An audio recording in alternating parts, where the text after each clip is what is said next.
اندازہ لگاؤ کہ جنت میں عزادار بیٹھے ہوں اور حسین کہیں میرے 6 مہینے کو بچے کو تیر مارا گیا، میں تمہاری معرفت مصائب پہ قربان جاؤں۔ کیسا منظر ہوگا کہ حسین دکھائیں گے عزادار کو، یہ دیکھو یہ میرا اکبر ہے، اس کے سینے میں برچی کا پھل توڑا گیا۔ اجرکم اللہ۔ کلیم صاحب سے میرا بہت تعارف نہیں ہے، لیکن ایک تعارف ہے جو مجھے سب لوگوں نے بتایا، کہا کہ یہ نوکر ہے حسین کے عزاداروں کا۔ مرجع علی قادر حضرت آیت اللہ حافظ بشیر حسین نجفی جو پاکستانی مرجع ہے نجف میں، انہوں نے سورہ زمر کی آیتوں کا حوالہ دیا، کہا کہ ایون بطور مرجع مجھے ان آیتوں کی سمجھ نہیں آئی تھی کہ قرآن کریم کی سورہ زمر میں خداوند قدوس فرماتا ہے کہ وہ لوگ جنہوں نے کفر کیا، الذین کفروا، جنہوں نے کفر کیا، فرشتگان الہی انہیں جہنم کی طرف گھسیٹ، وسیق الذین کفروا، ان لوگوں کو گھسیٹ کے لے جایا جائے گا جہنم کی طرف جنہوں نے کفر کیا۔ 74 نمبر آیت میں فرمایا وسیق الذین اتقوا ربہم، اور ان لوگوں کو بھی گھسیٹ کے لے جایا جائے گا جنہوں نے تقوی اختیار کیا، کدھر؟ الی الجنت زمرا، جنت کی طرف۔ آقا فرماتے ہیں کہ مجھے یہ نہیں سمجھ آتی تھی کہ جنت کی طرف کیوں گھسیٹ کے لے جایا جائے گا۔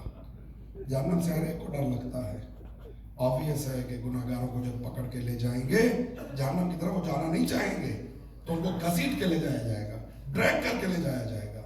لیکن اسی سورہ مبارکہ میں وسیق الذین اتقوا ربہم، جنہوں نے تقوی اختیار کیا ان کو جنت کی طرف گھسیٹ کے لے جایا جائے گا۔ مفسرین و مترجمین نے بہت کوشش کی ہے کہ سیقہ کا ترجمہ علیحدہ کریں، وہاں کچھ اور کریں یہاں کچھ اور کریں، لیکن معنی وہی ہے۔ کہا کہ مجھے یہ بات سمجھ نہیں آتی تھی، حتیٰ کہ میں نے یہ روایت پڑھی، آیت اللہ فرماتے ہیں میں نے یہ روایت پڑھی۔ کون سی روایت؟ کہا قیامت کے دن میدان محشر میں، میری بات سمجھ نہ آئی تو کبھی جا کے گوگل کر لینا کہ حشر کا دن کیسا ہوگا۔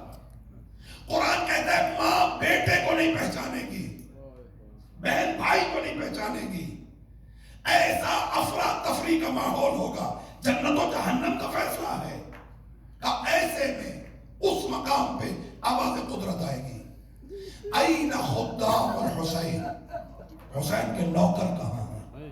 اللہ اکبر، روز قیامت آواز قدرت، این خدام الحسین، حسین کے نوکر کہاں ہیں؟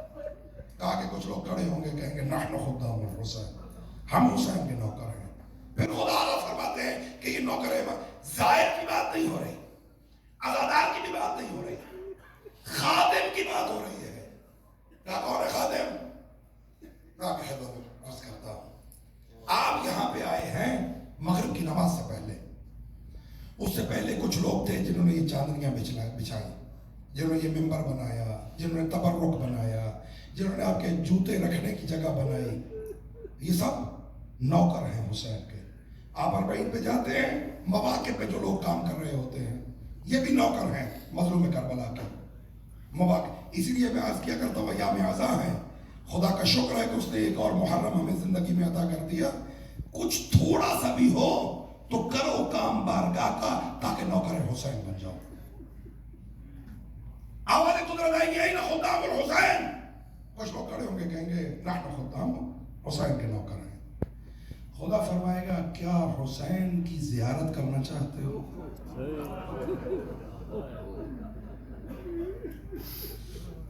قیامت کے ہولناک دن میں نوکروں کو کہا جائے گا حسین کی زیارت کرنا چاہتے ہو؟ شاید اس کی وجہ بھی یہی ہے، یہاں 2-3 چہرے ایسے ہیں کہ جو مجلسیں پڑھتے ہیں، آقا کے ذاکر ہیں، ان سے پوچھ لینا، میرا اپنا تجربہ ہے، جو نوکری کر رہے ہوتے ہیں نا وہ بیچارے مجلس نہیں سو سکتے۔ ہم گھروں کی مجلسیں پڑھتے ہیں، جو صاحب خانہ ہوتا ہے، جو نوکر ہوتا ہے عزاداری کا، وہ بیچارہ مجلس نہیں سو سکتا۔ مولوی صاحب آئے ہیں کہ نہیں آئے، مرثیہ والے آئے ہیں کہ نہیں آئے، تبرک آیا ہے یا نہیں آئے، وہ انتظامات میں لگا ہوتا ہے، مجلس نہیں سو سکتا۔ جو زائرین کے نوکر ہوتے ہیں وہ زیارت نہیں کر سکتے.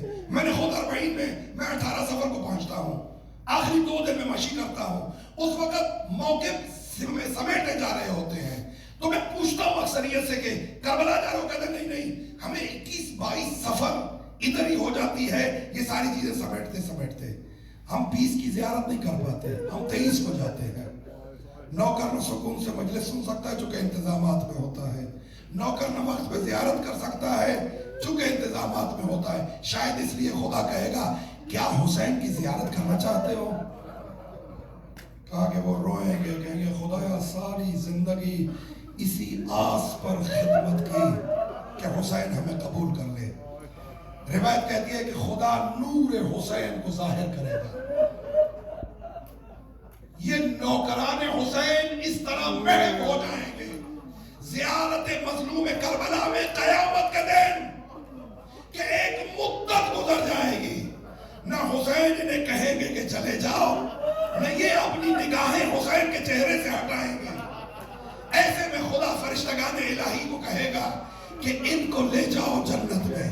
وہ کندھوں پہ ہاتھ رکھیں گے, کہیں گے چلو جنت میں, چلو جنت میں, اور یہ محب روح حسین ہوں گے. اجرکم علی اللہ. میں تمہاری معرفت کے صدقے جاؤں, یہ ہٹنا نہیں چاہیں گے کہ ان کی جنت حسین کا چہرہ ہے, ان کی جنت حسین کی یاد ہے. حسین بھی کہا کہ اس طرح سے کہ تمہارا اگر بھائی بڑے عرصے کے بعد تمہارے گھر آئے اور دروازے سے ہی واپس جانے لگے تو تم کندھے پہ ہاتھ رکھو گے, بھیا ایک قدم تو رکھتے جاؤ, بچے انتظار کر رہے ہیں, اتنا عرصہ ہو گیا ہے تمہیں آئے ہوئے. کہ اس طرح حسین کے خادموں کو جنت میں لے جایا جائے گا. عزادارو, اس لیے کہ حسین خود پر روئے ہیں شب عاشور. یہ وہ غریب ہے کہ جس پر کسی نے بہن کو رونے نہیں دیا.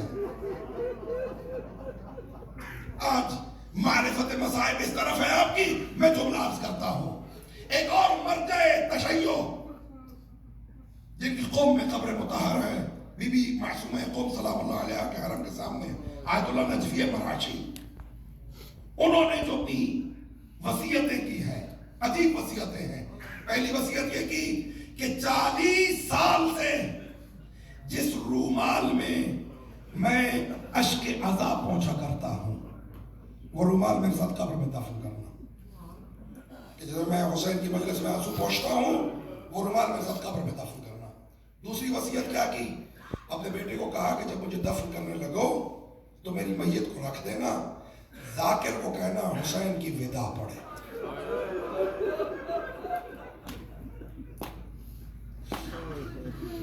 میں نے آقا کے بیٹے سید محمود سے پوچھا, خود پوچھا, میں نے کہا آقا نے یہ وصیت کیوں کی, اکبر کی شہادت کا کیوں نہ کہا, حسین کا زین سے زمین پہ آنا کیوں نہ کہا.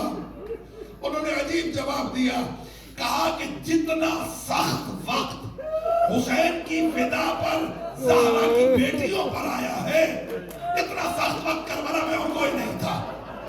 کیسے؟ کہا کہ لیلا نے اکبر قربان کیا تھا کہ حسین بچ جائیں گے, فرمانے بچے کے ٹکڑے دیکھے کہ حسین بچ جائیں گے, زینب نے اور محمد قربان کیا کہ حسین بچ جائیں گے.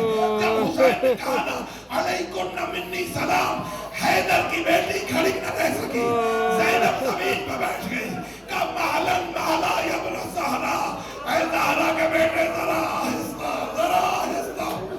راوی کہتا ہے مرکزی خیمے میں بیویوں کی 2 صفیں بنی, حسین درمیان سے گزرے, یوں لگتا تھا جیسے زندہ حسین کا جنازہ جا رہا ہو. ادھر سے آواز آتی تھی الویلا, اجرکم علی اللہ, اجرکم علی اللہ. خدا تمہاری ناموس کی حفاظت کرے, یہی حق مظلوم کو رونے کا. خدا تمہاری بیٹیوں کے نصیب اچھے کرے. حسین کی سکینہ کی اپنی قسمت. کا دروازے پہ خیمے کے در پہ بہن نے بھائی کو روکا, کہا بھیا ذرا جھکیے. حسین جھکے, یا زینب نے گلوے حسین کے بوسے لینے شروع کیے. کہا بہن زینب یہ کیا انداز ہے؟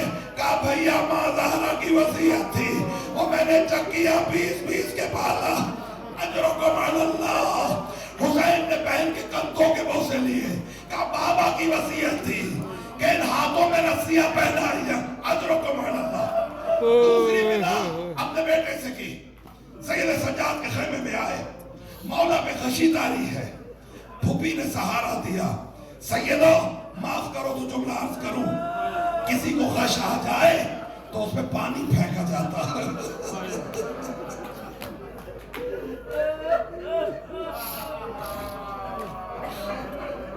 پھوپھی نے سہارا دے کے سجاد کو بٹھایا، چہرہ حسین پہ نظر پڑی، میں پھر معافی مانگ رہا ہوں، حالت کیا ہے؟ اصغر کا خون ریش مبارک پہ ہے، میں مر جاتا یہ جملہ نہ پڑھتا، لکھا ہوا ہے ہونٹ حسین کا کٹا ہوا تھا۔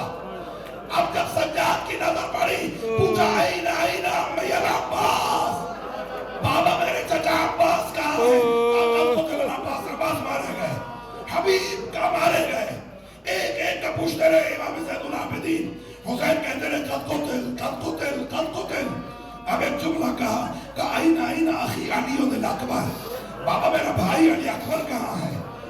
بوڑھے باپ کے دل نے یہ قبول نہ کیا کہ اکبر کے لیے قد قتل کا لفظ استعمال کرے، کہا تو کب تک پوچھتا رہے گا، میں کب تک بتاتا رہوں گا، تیرے اور میرے سوا مردوں میں کوئی باقی نہیں۔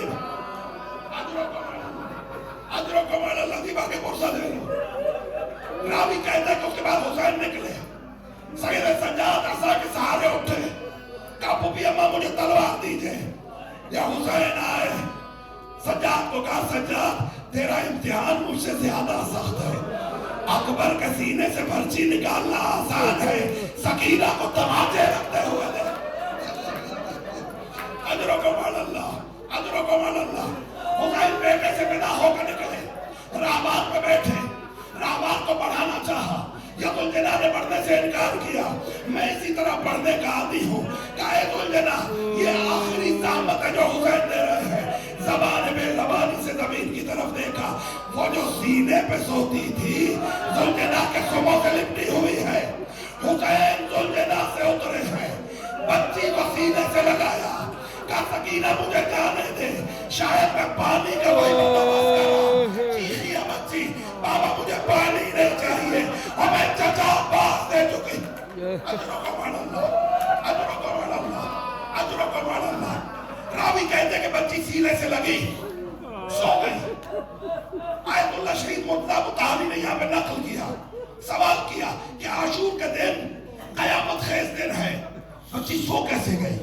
پھر خود جواب دیتے ہیں کہ بچی عادی تھی باپ کے سینے پہ سونے کی، 2 دن سے نہ حسین سوئے ہیں نہ سکینہ سوئی ہے، جیسے ہی بابا کا سینہ ملا بچی سوئی ہے، چونک کے اٹھی اور کہا بابا خدا حافظ، کہا سکینہ ابھی تو جانے نہ دیتی تھی، کہا میں نے دادی زہرا کو خواب میں دیکھا ہے، زہرا کہتی سکینہ میرا حسین پیاسا ہے، اور میرا حسین زخمی ہے، اور میرا لال تھکا ہوا ہے۔ اجرکم علی اللہ، گئے حسین، خالی ذوالجلال واپس آیا، خیموں کے سامنے سر کو مارا، السلیمہ السلیمہ کی آوازیں آئی، بی بی اب دوڑ کے باہر آئی کہ سواری آئی ہے، سوار بھی آیا ہوگا۔ جب ڈھلکی ہوئی زین کو دیکھا، زینب نے کہا محمدہ، ام کلثوم نے کہا حسینہ، یہ 3 سال کی بچی ہے، ذوالجلال کے پاس آئی، نہیں پوچھا میرے بابا کو زخم کتنے لگے، نہیں پوچھا کہ شہادت ہو گئی یا زندہ ہے، ایک جملہ کہا یا جواد آبی، اے میرے بابا کی سواری، ہم سو گئی آبی ہم کو دلال شہادہ، مجھے یہ بتا دے میرے بابا نے پانی پیا یا پیاسے مارے؟ خدایا یتیمی ہے سکینہ کا واسطہ، امام زمان کے ظہور میں تعجیل فرما، اللہم عجل ولیک الفرج، ماتم حسین۔